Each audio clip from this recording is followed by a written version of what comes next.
Dudu PHP Panglimbang 5 menit dina Ngatpon tanggal 2 November tahun 2020 kapethik saka Injil Yohanes bab 6 ayat 37 tekan ayat 40. PHP tegese pemberian harapan palsu.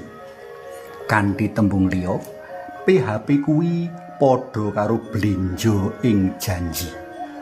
Ngenani bab iki, aku nate dilabrak sawijining wanita. Jarine aku ki tukang PHP. Kamangka aku ora kenal babar blas karo wanita mau.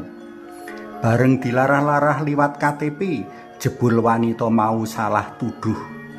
Alamatku ing kutha B, dene alamat pacare wanita mau ing kutha M. Dheweke nglabrak kekasih kang jarine memper karo aku. Jan ngisi-sini tenan. Apa meneh prastawa iki dumadi ing papan karameyan. Nanging saka pengalaman iku aku malah tambah sedulur. Ketuk saiki aku karo si wanita malah dadi kanca kang becik. Sadawane jaman pancen akeh wong kang padha ngumbar PHP kanggo menuhi maneka ego lan kadurjanani. Akeh kurban padha nelongso uripe enggo pepes pengarep-arepe merga kena PHP. Mula diprayogakake kanggo para wanita mligine supaya ora gampang kapilut marang sawijining janji gombal. Nanging Gusti Yesus dudu paraga kang seneng ngumbar PHP. Santo Paulus meratelake menawa Gusti Yesus ora bisa silak ing janji, sebab Allah pancen ora bisa silak.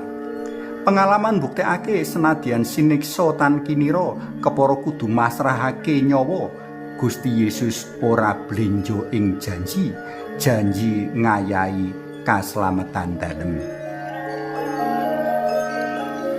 Marang para pendherek dalem dina iki Gusti Yesus paring janji kang banget wigati. Janji iki ngenani urip bareng panjenengane ing alam kalanggengan.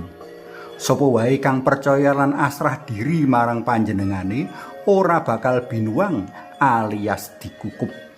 Tegese Gusti Yesus banget ngajeni lan tresnani sapa wae kang percaya lan asrah diri marang panjenengane. Gusti Yesus banget ngajeni perjuangan para pendherek dalem. Percaya marang panjenengane tegese ngandel menawa Gusti Yesus mujudake